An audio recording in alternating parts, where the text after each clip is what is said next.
નમસ્કાર દર્શક મિત્રો, અમારા વિશેષ બુલેટિનમાં આપનું સ્વાગત છે। આ બુલેટિનમાં આપણે છે એગ્રીકલ્ચર અને કૃષિ અને સંબંધિત વિષયો પર આપણે ચર્ચા કરીએ છીએ।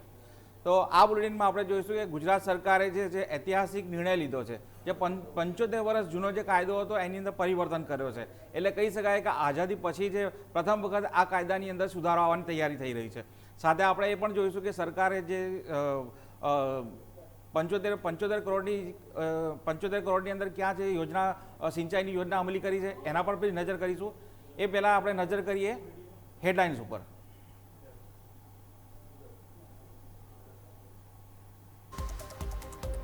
ગુજરાત સરકારનો મહત્વનો નિર્ણય, ઓછામાં ઓછા 10 ગુંઠા જમીનો થઈ શકશે ખરીદ વેચાણ।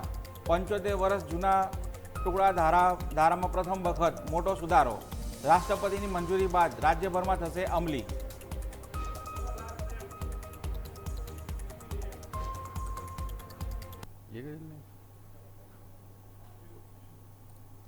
તો દર્શક મિત્રો, હેડલાઇનમાં આપણે જોયું કે સરકારે એક મોટો નિર્ણય લીધેલો છે, પણ એની સાથે આપણે જોવા જઈએ ને તો અત્યારે જે ફ્યુચરની અંદર જે NCD એક્ટ છે એની અંદર કમોડિટીની અંદર શું ચાલી રહી છે આપણે એના પર નજર કરીએ તો સૌથી પહેલાં આપણે જોઈએ તો કેસ્ટર સીડ ઉપર છે। કેસ્ટર સીડ ઉપર જોઈએ તો સામાન્ય એની અંદર છે આપણને સામાન્ય ઘટાડો દેખવા મળી રહ્યો છે 0.18નો। કાલના સમયમાં જોવા જઈએ તો કાલે જે એનો ભાવ હતો 6,592 અને 6,550 અને 6,000 આસપાસ રમી રહ્યો છે ભાવ। તો એની અંદર બહુ કહેવાય કે સામાન્ય ઘટાડો દેખાઈ રહ્યો છે। કોટન કેકની વાત કરીએ, કોટન કેકની અંદર કપાસના જે વાત કરી કોટન કેકની અંદર, તો એની અંદર છે 3900નો ભાવ દેખાઈ રહ્યો છે, જેની અંદર છે -42%નો કહેવાય કે ઘટાડો દેખાઈ રહ્યો છે। ગુવાર ગમની જો વાત કરીએ તો ગુવાર ગમની અંદર 10,600 જેનો ભાવ બોલાઈ રહ્યો છે, જેની અંદર 50%નો 0.61%નો ઘટાડો દેખાઈ રહ્યો છે। અને ગુવાર સીડની જો વાત કરીએ તો ગુવાર સીડની અંદર પણ 0.31%નો ઘટાડો દેખાઈ રહ્યો છે। આ બંને કમોડિટી જો વાત કરીએ તો કાલના પ્રમાણમાં દેખવા જઈએ તો આજે એની અંદર સારો એવો ઘટાડો છે, કારણ કે કાલના સમયની અંદર જોવા જઈએ તો 4 થી 5%નો જે વધારો હતો એની અંદર આજે દેખવા જઈએ તો બંને કમોડિટીની અંદર છે કે આજે 0.61% અને 0.31% જેટલો ઘટાડો દેખાઈ રહ્યો છે। જીરાની વાત કરીએ તો જીરો કહેવાય એક સેગમેન્ટ વેવ ઉપર ચાલી રહ્યું છે, એ 21,900 અને 22,100ની વચ્ચે ફરી રહ્યું છે। તો આ કમોડિટીની અંદર આપણે વાત કરી કે જેની અંદર આજના દેખવા જઈએ તો આજે તમામ જે એગ્રી કમોડિટી છે એની અંદર છે આજે થોડુંક સામાન્ય મંદીનું માહોલ દેખાઈ રહ્યું છે। અને દર્શક મિત્રો, આપણે બીજા એક અન્ય મહત્વના સમાચાર કરીએ જે ગુજરાત સરકારે લીધેલો છે, અને એની જો વાત કરીએ ને તો આ જે કાયદો છે જે એ 75 વર્ષ જૂનો જે જમીનની કહેવાય કે જમીન ખરીદ વેચાણનો હતો એની અંદર સરકારે છે બહુ મહત્વનો નિર્ણય લીધો છે। 1 ગુંઠા કહેવાય કે ગાયકવાડી ગુંઠા કહેવાય, સરકારી ગુંઠા કહેવાય, આઝાદી પહેલાંના જે કહેવાય હેક્ટર કે જે ગુંઠા કહેવાતા એની અંદર પરિવર્તન કરવામાં આવ્યો છે। અને આની પાછળ જોવા જઈએ તો અત્યારે જે આપણા જે રાજ્યના કૃષિમંત્રી છે એમને બહુ મહત્વની વાત કરી છે। સમગ્ર રાજ્યની અંદર આ કાયદો અમલી થશે। અત્યારે જોવા જઈએ તો રાજ્યપાલની હાલ મંજૂરી મળી ચૂકી છે। મંજૂરી બાદ દેખવા જઈએ તો એ રાષ્ટ્રપતિ પાસે જશે। રાષ્ટ્રપતિ જ્યારે આના પર પોતાની મોહર મારશે ત્યારે આ કાયદો રાજ્યભરમાં અમલી બનશે। આની અંદર દેખવા જઈએ તો જે રેવન્યુ ડિપાર્ટમેન્ટના જે સંઘર્ષ જે ખેડૂતોને અનુભવતા હતા, નાના ખેડૂતો, મોટા ખેડૂતો, બિન ખેતી જમીન, ખેતી, એને નોન એગ્રી, એ બધાના જે સમસ્યાઓ હતી એ દૂર થશે। આના ઉપરનું જે છે જીતુ વાઘાણી આપણે શું પ્રતિક્રિયા આપી છે, આવો સીધા સાંભળીએ। 48થી ટુકડા ધારામાં અલગ અલગ ક્ષેત્રમાં જમીનના પ્રકાર મુજબ પ્રોત્સેક્ષણ ક્ષેત્રફળ નક્કી કરવામાં આવેલ। 12-24-48 જૂના જમાનામાં પિયત, બિનપિયત, બાગાયત, જરાયત વિસ્તાર વાઇઝ નક્કી થયેલા હતા। તેનાથી ઓછી જમીનનું જો વેચાણ થાય તો ટુકડા ધારા ભંગનો વ્યવહાર, મેં અગાઉ કહ્યું એમ, ફોક ગણાતો, આખો વ્યવહાર ફોક ગણાય।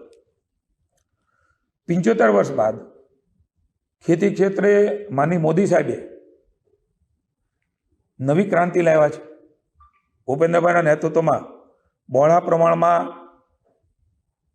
ખેતીની સુવિધાઓ ઉપલબ્ધ થાય, ખેતીવાડીનું ઉત્પાદન વધે, અને વધ્યું હોવાથી અલગ અલગ વિસ્તારમાં પ્રમાણભૂત ક્ષેત્રફળના લીધે ઉપસ્થિત થતી વિસંગતતા એ દૂર કરવી જરૂરી હતી। એટલા માટે સરકાર આ ઓર્ડિનન્સ લાવી છે, જેના સરળીકરણ એક સૂત્રતા લાવવા માટે હવે પછી સમગ્ર રાજ્યમાં ગ્રામીણ વિસ્તારની જમીનો માટે લઘુત્તમ ક્ષેત્રફળ 10 ગુઠા એ નક્કી કરવામાં આવ્યું છે. જૂના ટુકડા પડેલા છે તેના કારણે રેવન્યુ કોર્ટમાં હજારો કેસ, હું હજારો કહું છું, એ કેસ પડતર હતા. કોઈ પણ જાતના દંડ વગર હવે એ નિયમિત કરવામાં આવશે. આમાં દંડની પણ કોઈ જોગવાઈ રાખવામાં આવી નથી, એટલે વિનિયમિત એ થઈ જશે. ભવિષ્યની અંદર આનાથી ટુકડાધારાની મુશ્કેલી પડતી તે હવે પડશે નહીં. 10 ગુઠા માત્ર ગ્રામીણમાં લાગુ પડશે. ખેતી માટે મહંદ છે. આ જોગવાઈના કારણે ખેતીની જમીન વેચાણ ન થતું અને બિનખેતી સમયે થયેલા સોદામાં નકારાત્મક રીતે અભિપ્રાયો પણ એનઓસીમાં આવતા, જેના કારણે ખૂબ મુશ્કેલીનો સામનો 47નો આ એક્ટ છે, 48માં અમલવારી થઈ. મિત્રો વિચાર કરો. એટલે મેં કહ્યું કે આઝાદી પછી પહેલી વખત આ પ્રકારનો નિર્ણય ભૂપેન્દ્રભાઈની સરકાર લેવા જઈ રહી છે. તો દર્શક મિત્રો, આપણે અહીંયા સાંભળ્યું કે જે રાજ્ય સરકારે છે ઐતિહાસિક નિર્ણય કહી શકાય. જે પહેલાંની જમીન જે ખેતી લાયક છે, બિનખેતી લાયક છે, જમીનનું ખરીદ વેચાણ છે, એ એક છે ને બહુ એવી પ્રક્રિયા હતી કે બહુ જટિલ પ્રક્રિયા હતી. એ જટિલ પ્રક્રિયામાંથી ખેડૂત પણ પરેશાન થતા. સાથે સાથે એવું કહેવાય કે એના જંત્રીના ભાવ લાગે છે. આ બધું છે એને ધીમે ધીમે સ્ટિમ્યુલાઇઝ કરવાનો પ્રયત્ન સરકાર કરી રહી છે. અને આમ જોવા જઈએ ને તો 1948 એટલે આઝાદી પછીના સમયની અંદર જે કહેવાય કે પ્રથમ વખત આ કાયદાની અંદર પરિવર્તન આવી રહ્યું છે. અને જો આ કાયદાની વાત કરીએ મહત્વની, તો આ જે કાયદો છે મહાનગરપાલિકા, નગરપાલિકા, ઔડા, ગોડા એટલે અમદાવાદ જે મોટા જે શહેરો છે એ વિસ્તારોના ટુકડા ધારામાંથી મુક્તિ મળશે. અને સાથે સાથે ગ્રામ્ય વિસ્તારોની અંદર જે ખેડૂતો છે, સામાન્ય નાગરિક છે, તો એ લોકોને પણ આ કાયદાથી ફાયદો મળશે. તો ધવલ, અહીંયા તમે એ સમજાવો કે આ જે કાયદો છે એનાથી ખેડૂતોને શું ફાયદો થશે અને ખેડૂતોને જે ગુંઠા જે પ્રક્રિયા છે 10 ગુંઠા, 20 ગુંઠા, ગાયકવાડી ગુંઠા, તો એનાથી આજે ખેડૂતોને કઈ રીતે લાભ મળી શકે છે? આમાં આપણે જોવા જઈએ તો જે ખેડૂતો હોય છે, હવે જ્યારે જમીન ખેતી એને કરાવવાની આવે કે તેની વેચાણ કરવાની આવે, પહેલાં શું થતું હતું કે ઓછામાં ઓછા 20 ગુંઠા હોય તો ત્યાંનું જ ખરીદ વેચાણ શક્ય હતું. એટલે 20 ગુંઠા એટલે આપણે જોઈએ તો હવે આપણને ખ્યાલ છે કે ભૂતકાળમાં એક પિતા હોય અને તેને 4 થી 5 સંતાન હોય. જેમ જેમ જમીનોના ભાગ પડતા ગયા તો તેમ તેમ હવે આ જે છે તે ઓછી જમીન, જે અત્યારના સમયમાં જે લોકો છે તેમના ભાગમાં ઓછી જમીન આવી. હવે આના કારણે શું થયું હતું કે પારિવારિક વિવાદો વધી જતા હતા અને જે પ્રક્રિયા છે તે એક લાંબી થઈ જતી હતી. તેનું કારણ એવું હતું કે જે ભાગ પાડવાના આવે, હવે માની લો કે બધા સંમત હોય પરિવારના સભ્યો, તો ભાગ સરળતાથી પડી શકતા હતા, તો તેનું વેચાણ થઈ શકતું હતું. પરંતુ જ્યાં આગળ હવે પરિવારમાં વિવાદ હોય કે પછી તેના ભાગ પાડવાના હોય અને ભાગ પાડ્યા પછી હવે ઓછી જમીન હોય તો પછી તે કોઈ ખરીદવા માટે તૈયાર નહોતું થતું. એટલે અહીંયા આગળ હવે આ વસ્તુ એક સરળ કરી દેવામાં આવી છે કે જે 20 ગુંઠા હતા તેની ઘટાડીને હવે 10 ગુંઠા સુધી કરી દેવામાં આવ્યું છે. એટલે આની અંદર આપણે સ્ક્વેર ફૂટમાં જોઈએ તો અંદાજે 900 સ્ક્વેર ફૂટની આસપાસનો આ વિસ્તાર થતો હોય છે. એટલે આવી નાની જમીનો જ્યારે કોઈ ખરીદવા તૈયાર થાય ના થાય, એટલે આવી બધી સમસ્યાઓમાંથી એક તો મુક્તિ મળશે. ટાઇટલ ક્લિયર અને મિલકતની કિંમતમાં સુધારા સાથે વધારો થયો છે. આના કરતાં એક બીજી સૌથી મહત્ત્વની વસ્તુ આ જે સુધારા કરવામાં આવ્યા છે તેમાં એ છે કે જો જે જમીનમાં વિવાદ નહીં હોય તો તેમાં 8, 7, 12ની અંદર નામ બીજા જ દિવસે ચડી જશે. એટલે કે 24 કલાકની અંદર જ. પહેલાં શું હતું કે 10 દિવસથી લઈને 30 દિવસ સુધીનો સમય લાગતો હતો. તેના કારણે વેચાણમાં પણ મુશ્કેલી આવતી હતી. અને આમાં ફક્ત ખેડૂતોને જ નહીં, તમારે સામાન્ય મિલકતની લે વેચ કરવી હોય તો તેની અંદર પણ આ ઘણા બધા કાયદામાં સુધારો કરવામાં આવ્યો છે. બાના ખત છે તેને લઈને સુધારા કરવામાં આવ્યા છે. એટલે વેચનાર ઉપર હવે એક દારોમદાર હોય છે કે તેને બાનાખત કરવો છે કે નહીં. જો તમને આ ઝડપથી જ આ વસ્તુ મળી જવાની, કારણ કે આ જે મોટી જગ્યાઓ હોય છે તેની અંદર પેમેન્ટની અંદર પણ 6 મહિનાથી લઈને વર્ષ, 2 વર્ષ સુધીનો સમય હોય છે. એટલે આ જે વિવાદો થતા હતા તો આ સુધારાના કારણે તેની અંદર સૌથી મોટો એક ઉકેલ આવી જશે. તે સૌથી મોટો લાભ છે. જી ધવલ, અહીંયા મારે બીજી એક વસ્તુ એ જાણવી છે કે જે 10% જંત્રી છે એ નાબૂદ કરવાની વાત કરવામાં આવી રહી છે. તો આ જે જંત્રી છે એ જમીન ઉપર કઈ રીતે અસર કરી શકે છે અને ખેડૂતોને આમાં કઈ રીતે લાભ મળી શકે છે? હવે આ જંત્રીની વાત કરીએ તો હજી આપણને ખ્યાલ છે કે છેલ્લા ઘણા સમયથી આ જંત્રીનો અમલ કરવામાં નથી આવ્યો. જે નવી જંત્રીનો અમલ કરવાની વાત ચાલી રહી છે, પરંતુ અહીંયા જંત્રી હવે સીધી રીતે લાભ એ રીતે કરશે કે જે અહીંયા આગળ આપણને ખ્યાલ છે કે જે જંત્રી છે તો તેની અંદર પણ હવે આપણને 2 દિવસ પહેલાં જ એક નવો નિર્ણય જાહેર કરવામાં આવ્યો હતો રાજ્ય સરકાર દ્વારા કે જે વારસાઈની જગ્યાઓ છે તો તે ફક્ત 300 રૂપિયા ભરીને તેની અંદર સુધારો કરાવી શકાય છે. એટલે આવા જે મહત્ત્વના નિર્ણયો છે તેની અંદર આ એક મોટા પ્રમાણમાં આપણને અહીંયા આ લાભ જોવા મળી રહ્યો છે. અને તેના કારણે અહીંયા સીધે સીધું જે જંત્રીનો ભાવ છે તેની અંદર ફેર નહીં કરવાનો, જે ઓછી કરી દેવામાં આવે છે, તો તેના કારણે ખેડૂતને જે ભરણ હોય છે તે ઓછું થઈ જાય છે. કારણ કે ઘણીવાર શું થતું હોય છે કે જ્યારે ભાગ પડે પછી ત્યાં આગળ રજિસ્ટર સ્ટેમ્પ ડ્યુટી ભરવાની આવતી હોય છે, એટલે આની અંદર જ એક મોટો ખર્ચ થઈ જતો હોય છે. એટલે ઘણીવાર જો ખેડૂતે વેચવું હોય, ભાગ પડવો હોય તો આ બધાના કારણે અટકતું હતું. તો તેની અંદર આ સૌથી મોટું સરળીકરણ કરવામાં આવ્યું છે. જી ધન્યવાદ ધવલ. તો દર્શક મિત્રો, આપણે અહીંયા સાંભળ્યું કે આ જે કાયદો છે ખેડૂતોના લાભ માટે, હિતાર્થ માટે લેવામાં આવ્યો છે. હવે આની અંદરથી આ કાયદો જ્યારે અમલી બનશે ત્યારે ખેડૂતોને ચોક્કસ આનો લાભ મળશે. નાની જમીન વેચાણ કરવું હશે તો એનો પણ ફાયદો મળી શકશે. સાથે સાથે જે અત્યાર સુધી જે પેનલ્ટીઓ લાગી છે એ પેનલ્ટી પણ નાબૂદ કરવાની સરકાર વાત કરી રહી છે. અને આ જે જટિલ પ્રક્રિયાને છે એને સરળ બનાવવા માટેની સરકારનો એક નાનકડો પ્રયાસ છે. અને સતત અમે આ પ્લેટફોર્મ ઉપરથી કહેતા આવ્યા છે કે રાજ્ય સરકાર છે અને કેન્દ્ર સરકાર છે એ સતત ખેડૂતોના હિતમાં અને હિતાર્થમાં જ નિર્ણય લઈ રહી છે, જે એનો આ છે ને તાદસ નમૂનો આપણે દેખાઈ રહ્યો છે. અન્ય સમાચારની એક વાત કરીએ આગળની, તો એવા જ એક સારા સમાચાર છે જે મહીસાગરના જે સિંચાઈ યોજનાથી જળાશયોને લાભ થશે. મહીસાગરના જે કડાણા વિસ્તારની અંદર 75 કરોડના ખર્ચથી 75 કરોડ વધુ ખર્ચ કરીને સરસડી ઉદ્યાહન સિંચાઈ યોજનાનું નિર્માણ કરવામાં આવ્યું છે. આ યોજના હેઠળ દેખવા જઈએ તો 29 તળાવો છે એ ભરવામાં આવશે. અને સંતરામપુરના જે ધારાસભ્ય છે ડૉક્ટર કુબેર ડિંડોર, એમના હસ્તે તળાવની અંદર પાણી છોડવાની પ્રક્રિયા કરવામાં આવી હતી. ટ્રાયલ પૂરા થયા બાદ દેખવા જઈએ તો કડાણા જળાશય છે એના તમામ જે 29 તળાવો છે એ ભરાઈ જશે. હવે આ જે યોજના છે એવા ટાણે આવી છે, એવા સમયે આવી છે કે જ્યારે પાણીની ખાસ જરૂર હોય ખેડૂતોને અને સામાન્ય લોકોને. અને આ યોજનાથી જોવા જઈએ તો વિસ્તારના જે ભૂગર્ભ જળ છે એના તળ ઊંચા આવશે અને સાથે ખેડૂતોને ખેતી માટે પૂરતું પાણી મળી રહેશે અને લોકોને પીવા માટેનું પણ પાણી મળી રહેશે. કડાણા ડેમની જે વિસ્થાપિત અંતરિયાળ વિસ્તારો છે લોકોના, એ અંદર આ યોજના છે આશીર્વાદ યુગ છે. જે અંતરિયાળ વિસ્તારો છે કે જેની અંદર પાણી મળવું દુર્બળ છે, થોડુંક અઘરું છે, ત્યાં આ યોજનાથી છે સરળતાથી લોકોને કહેવાય ને કે નળ સે જલની જે યોજના જે અમલી છે એની જેમ નળ ખોલશે ને પાણી સીધું એમના ઘરે આવશે. એ એમાં આશીર્વાદરૂપ કહી શકાય આ યોજના. અને ઉનાળાની શરૂઆત પહેલાં જ જો તળાવો ભરાઈ જાય તો ગ્રામજનો માટે એક જે કહેવાય ને ખુશીનો માહોલ જેવું વાતાવરણ થઈ ગયું હતું. તમે જુઓ તો આની અંદર વિઝ્યુઅલ પણ એ રીતના બતાવેલા છે કે આ તમે જે જુઓ ને તો ગામના લોકોની અંદર જે તળાવની અંદર પાણી ભરાય છે, આજુબાજુવાળા લોકો તળાવની પાસે આમ ટોળું વળીને ઊભા છે કે એ જોવે છે કે આની અંદર સરસ રીતે પાણી ભરાઈ રહ્યું છે. તો ધવલભાઈ, અહીંયા આપણે એક વસ્તુ સીધી કહીએ કે ભાઈ આ યોજનાથી જે છે એ કડાણા ડેમના અંતરિયાળ વિસ્તારની અંદર પાણી મળતું થઈ જશે અને એ લોકોની ખુશી આપણને જોઈ શકીએ છીએ. તો આ યોજનાથી જે પિયતની સિંચાઈ છે, સિંચાઈ માટેનું પાણી, એની સમસ્યાઓ દૂર થશે.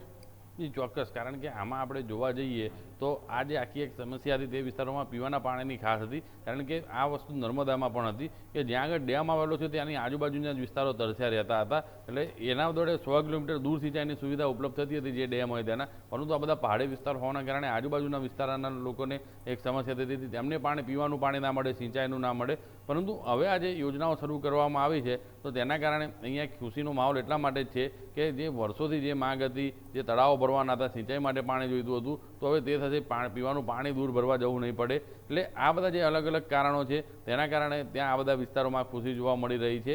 અને બીજું જે રીતે આપણને ખ્યાલ છે કે નરેન્દ્ર મોદી મુખ્યમંત્રી હતા ત્યારથી જ આદિવાસી વિસ્તારો ઉપર ધ્યાન આપવામાં આવ્યું છે, સિંચાઈ ઉપર ધ્યાન આપવામાં આવ્યું છે. એટલે આજુબાજુના વિસ્તારોને આજે પાણી મળવાનું શરૂ થયું છે તો તેના કારણે તેમનામાં ખુશી વધુ જોવા મળી રહી છે.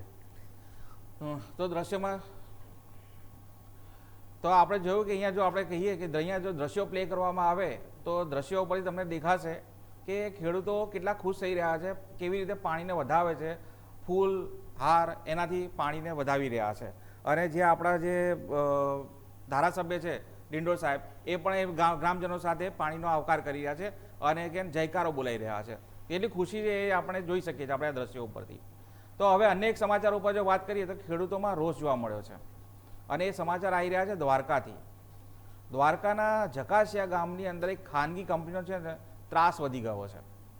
એ કંપનીનો જે વાત કરીએ તો કંપનીના વર્તનથી જે ખેડૂતો છે એ ભારે ગુસ્સામાં અને એની અંદર કહેવાય ને કે એક આક્રમક વલણ એમનામાં જોવા મળ્યું છે અને એકદમ રોષે ભરાયેલા છે. હવે જોવા જઈએ તો કંપનીની દાદાગીરી વિસ્તારમાં વધી રહી છે અને એના કારણે કંપનીની જે અમુક જગ્યાએ ને ગેરવર્તણૂકના કારણે જે તળાવો અને જે ગામ તળાવ છે એને મોટું નુકસાન થઈ રહ્યું છે. હવે કંપની કરી શું રહી છે તો કંપનીએ જે જાહેર માર્ગો છે એના ઉપર એના જે છે ને વીજ થાંભલા જે કહેવાય એ એને ત્યાં મૂકી દીધા છે અને એના કારણે અવર જવરની તકલીફ થઈ રહી છે. સાથે એની જે કહેવાય ને એક્ટિવિટીના કારણે ગામની રસ્તો ખરાબ થઈ રહ્યો છે અને વાહન ચાલકોને અવર જવર કરતા જે ખેડૂતો છે એ લોકોને તકલીફ થઈ રહી છે. અને દેખવા જઈએ ને તો મામલતદારની સૂચના છતાં આ થાંભલા હટાવવામાં આવ્યા નથી. એટલે કહી શકાય કે કહેવાય ને કે એ લોકો કે આ જાડી ચામડીના કંપનીવાળા થઈ ગયા હશે કે એ લોકોને કહેવા છતાં પણ એમને હટાયો નથી. અને દેખવા જઈએ તો મહત્વપૂર્ણ જે ગામના 2 તળાવો છે એને પૂરી દેવામાં આવ્યા છે. હવે કેમ પૂરાયા છે, શા માટે પૂરાયા છે એ પ્રશ્ન છે. અને કંપનીના કર્મચારીઓ છે, ગ્રામજનો જ્યારે એમની પાસે સમસ્યા લઈને જાય ત્યારે કંપનીના કર્મચારીઓ એમની સામે ગેરવર્તણૂક કરે, દાદાગીરી કરે અને એમને અડધૂત કરે. આ બધાની સાથે છે ગ્રામજનોએ કલેક્ટરને તળાવનું સમારકામ કરવા માટે ચીમકી એટલે ફરિયાદ કરી, રજૂઆત કરી. અને જો આ કામ નહીં થાય, અમારા તળાવો સરખા નહીં થાય ગામના, તો ખેડૂતોએ જે નજીકના સમયમાં જે સ્થાનિક સ્વરાજની ચૂંટણી આવે છે એનો બહિષ્કાર કરવાની ચીમકી પણ ઉચ્ચારી છે. એટલે દર્શક મિત્રો, આપણે અહીંયા જોઈ શકીએ છીએ કે ખેડૂતો કેટલા હાલ સુધી પરેશાન થઈ રહ્યા છે, કેટલો એમની અંદર આક્રોશ વધી રહ્યો છે, કેટલો એ ત્રાસ અનુભવી રહ્યા છે. તો આવો સાંભળીએ કે એ લોકોના શબ્દોમાં કે એ લોકોને શું અનુભવ થઈ રહ્યો છે. જાકસિયા ગામ અને સોનાયડી ગામની વચ્ચે જે મોટું તળાવ પડે છે એનો પ્રશ્ન પહેલો છે. બીજા નંબરનો પ્રશ્ન જાકસિયા ગામના રસ્તાઓ, ખરાબાઓ જે છે, ગૌચરની જગ્યાઓ છે, બધેમાંથી જે પ્રાઇવેટ ઉર્જાની કંપનીઓ છે એના અમારે ગામમાં પ્રોજેક્ટ આવેલા છે. એ લોકો ગમે ત્યાંથી રસ્તા કાઢે છે અને ખેડૂતોને હેરાન કરે છે. આજે અમે કલેક્ટર કચેરીએ આવેદનપત્ર દેવા માટે આવેલા છીએ. સરકારશ્રીની ગાઈડલાઇન્સ મુજબ જળ એ જીવન છે, તો જળને જ કેમ આ લોકો પૂરું કરી નાખે છે. આ જો પ્રશ્નનો હલ નહીં થાય, આ પ્રાઇવેટ કંપનીઓ આવીને જે દાદાગીરીઓ કરે છે એનો હલ નહીં થાય, તો અમે ચૂંટણીનો બહિષ્કાર કરશું. અણજળનો ત્યાગ કરી અને કલેક્ટર ઓફિસે અને ભાજપની કાર્યાલયોએ અણજળનો ત્યાગ કરી અને ધરણા ઉપર બેસશું. અમારા ગામમાં પાવરિકા તથા યુનિફોર્મ કંપનીએ દાદાગીરી કરી અને રસ્તા રોક્યા છે. 2 તળાવો બોર્યા છે, 3જા તળાવ બોરવાની કોશિશ કરી છે. તો સરકારશ્રીને વિનંતી છે કે ખેડૂતને બચાવવા હોય તો આવી કંપની ઉપર લગામ મૂકે અને નિયમ મુજબ કાર્યવાહી કરે. અમારા ખેડૂતો ભયંકર દુઃખી છે. આ કંપનીનો એકદમ આતંક છે. તો સરકારને ખાસ વિનંતી છે.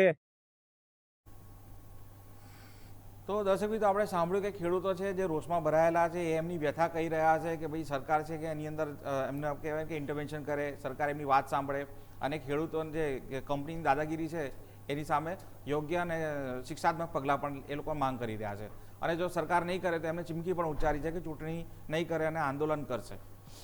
તો અન્ય આવા એક સમાચાર જોઈએ કે જ્યાં બીજો છે કે યાર્ડની અવ્યવસ્થાના કારણે ખેડૂતો પરેશાન થઈ રહ્યા છે. આ એક કંપનીના કારણે હતું, હવે એક છે કે યાર્ડ. હવે યાર્ડ એવી વસ્તુ છે કે જ્યાં ખેડૂત છે એનું ખરીદ વેચાણ કરવા માટે માલ લઈને જતો હોય છે અને એ જગ્યાએ એ આશા એવી રાખે કે ભાઈ એને બધી સગવડો ત્યાં મળી રહે. પણ અહીંયા કાંકરેજના સિહોરી માર્કેટ યાર્ડની અંદર છે એ અવ્યવસ્થા સર્જાયેલી છે. તમાકુના ઓછા ભાવ મળતા ખેડૂતો છે એમાં એ લોકોમાં છે ને ગુસ્સે ભરાયા છે, રોજ ફાટી નીકળ્યો એની અંદર, એવું કહી શકાય. અને સિઝનના પ્રથમ દિવસે 10,000 ગુણીની આવક થઈ અને કહે ને પ્રથમ ગ્રાહકે મક્ષિકા જેવું થયું. ખેડૂતોને આશા હતી કે સારા ભાવ મળશે, એટલા માટે માલ લઈને જ્યારે યાર્ડમાં પહોંચ્યા ત્યારે ખબર પડી કે એમને યોગ્ય ભાવ નથી મળતા. અને હરાજીમાં જોવા જઈએ તો 1,500થી 2,000 સુધીનો જે ભાવ મળવાની એમને વાત થઈ. હવે આ જે કહેવાય કે સાવ પાણીના ભાવે એમનો માલ વેચવાની વાત થઈ ખેડૂતો કહી રહ્યા છે. હવે કે ખેડૂતો એક બાજુ અસમંજસમાં છે કે માલ વેચીને પૈસા ભેગા કરવા, નીચા ભાવે વેચીશું નુકસાન સહન કરવાનું થશે. આ બધી અસમંજસ કહેવાય ને કે મડાઘાટ એમની અંદર ચાલતી રહેતી હતી. યાર્ડમાં બેસવાની, જમવાની પણ કોઈ વ્યવસ્થા નથી. એ પણ એક મહત્વની વસ્તુ છે કે દરેક યાર્ડની અંદર છે કે ખેડૂતો માટે વ્યવસ્થિત સગવડો કરવામાં આવે છે. અને આપણે ગોંડલ જેવી માર્કેટો જોયેલી છે કે જ્યાં ખેડૂતોને તમામ પ્રકારની પાણી વ્યવસ્થા બધી કરવામાં આવે છે. અને કહેવાય ને કે આટલા આકરા તડકામાં પણ ખેડૂતો ખુલ્લામાં બેસી રહ્યા હતા અને એના કારણે પાકને નુકસાન થવાની પણ ખેડૂતો નુકસાન થવાની ભીતિ સેવી રહ્યા છે. તો ખેડૂતો શું કહી રહ્યા છે, ખેડૂતોનો શું પ્રશ્ન છે, આવો સીધા સાંભળીએ. હવે સરકાર શ્રી મા બાપ છે, જે સરકાર શ્રી એમોનો કહેવાનો વેપારીઓને કોઈ નીતિ સરકાર રાખે તો જ રહે, ન કે નીતિ ભ્રષ્ટાચાર થઈ ગઈ છે. જેમ કે એક હવે વીઘો જમી હોય એમાં ઉતાર હાલતી નહીં, કોઈ માલ ઉતાર હાલતો નહીં.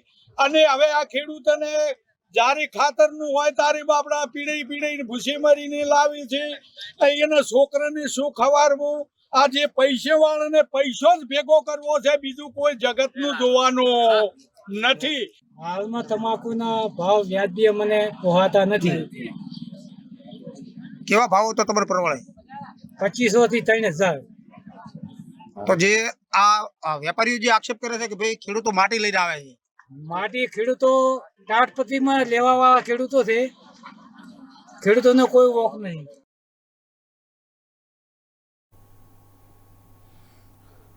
તો દર્શક મિત્રો આપણે સાંભળ્યું કે ભાઈ વેપારીઓ કહે છે કે ભાઈ ખેડૂતો માલ નબળો લાવે છે અને ખેડૂતો એમ કહે છે કે વેપારીઓ ભાવ ઓછા આપે છે. એટલે આ આક્ષેપ પ્રત્યે આક્ષેપ થાય છે. પણ ખેડૂતની આશા એવી હોય છે કે ખેડૂતને પોષણક્ષમ ભાવ મળવા જોઈએ. એ આપણા માટે સરકારનો મુખ્ય ઉદ્દેશ્ય પણ એ જ હોય છે કે ખેડૂતોને પોષણક્ષમ ભાવ મળે. એના માટે તો સરકાર ટેકાના ભાવને MSP કરે છે એટલા માટે કે એનાથી નીચે ના જઈ શકે. તો આ બધી સમસ્યાઓ જોઈએ આપણે. હવે અન્ય એક સમાચાર જોઈએ જે આકાશીય સમસ્યા છે, જે છેલ્લા ઘણા સમયથી જોઈએ, અઠવાડિયાથી આપણે એક સપ્તાહથી જોઈએ તો એક સપ્તાહથી આપણે જે આકાશી સમસ્યા જોઈ રહ્યા છે એ છે કે ખેડૂતોને વરસાદની ચિંતા સતાવી રહી છે. અને આમ જોવા જઈએ તો રાજ્યમાં છેલ્લા અઠવાડિયાથી જોઈએ તો વાતાવરણમાં અચાનક પલટો આવે છે. ક્યાંક તાપ નીકળે છે તો ક્યાંક છે વાદળો છવાઈ જાય છે અને વાદળછાયું વાતાવરણ રહે છે. હવે એની પાછળ જોવા જઈએ તો હવામાન વિભાગ છે એવું કહે છે કે વેસ્ટર્ન ડિસ્ટર્બન્સ અને અપર એર સર્ક્યુલેશન જે સિસ્ટમ એક્ટિવ થઈ છે એ રાજસ્થાન અને પાકિસ્તાન બાજુની, એના હિસાબે એની અસર આપણા રાજ્યની અંદર દેખાઈ રહી છે. અને હવામાન વિભાગે આગાહી કરી છે કે આગામી 2 તારીખ 2 અને 3 એપ્રિલ એટલે આજે અને આવતીકાલે અમુક જગ્યાએ છે માવઠું એટલે કમોસમી વરસાદ થવાની સંભાવના વ્યક્ત કરી છે. હવે આને વરસાદ તો ના જ કહેવાય, કમોસમી વરસાદ જ કહેવાય. ચોમાસામાં આવે એને વરસાદ કહી શકીએ આપણે. એટલે માવઠા અને કમોસમી વરસાદની આગાહી જાહેર કરી છે. સાથે એમને હવામાન વિભાગે એવું બી કીધું છે કે 30 થી 40 કિલોમીટરની સ્પીડે પવન ફૂંકાશે. એટલે વાવાઝોડાની ક્યાંક શક્યતા દેખાઈ રહી છે. અને આમ જોવા જઈએ તો સૌરાષ્ટ્ર, કચ્છ અને ઉત્તર ગુજરાતમાં વરસાદ એટલે માવઠાની આગાહી કરવામાં આવી છે. કચ્છ, દ્વારકા, પોરબંદર, જામનગર, મોરબી, રાજકોટ અને સુરેન્દ્રનગરમાં થોડીક સંભાવના વધારે વ્યક્ત કરવામાં આવી છે. જ્યારે બનાસકાંઠા, પાટણ, મહેસાણા અને સાબરકાંઠાની અંદર છે સંભાવના થોડી તેજ કરવામાં આવી છે. અને આગામી 4 દિવસમાં જોઈએ તો તાપમાનની અંદર 2 થી 3 ડિગ્રીનો ઘટાડો થઈ શકે એવું હવામાન વિભાગ કહી રહ્યું છે. એટલે તો ખેડૂત મિત્રો આપણે અહીંયા અમારા પ્લેટફોર્મથી અમે એટલી સલાહ આપીએ, અપીલ કરીએ તમને કે વરસાદ આવે, કમોસમી વરસાદ કે માવઠું થાય ત્યારે તમારી જણસોને સાચવવી, એને તાળપત્રી રાખવી અને એવી જગ્યાએ તમારો પાક રાખવો કે જ્યાં ભેજ ઓછો આવે. તો દર્શક મિત્રો આ બુલેટિનમાં બસ આટલું જ. હવે અમારા સહયોગી છે વ્યોમિક, એ તમારી પાસે FAનો ફંડા લઈને આવશે અને એની અંદર તમને મોકો આપશે કે આ નબળા માર્કેટની અંદર ક્યાં છે કમાવાનો મોકો, ક્યાં છે નફાનો તક. કારણ કે અમે છે ન્યૂઝ કેપિટલ માર્કેટ, નફાનું નવું સરનામું.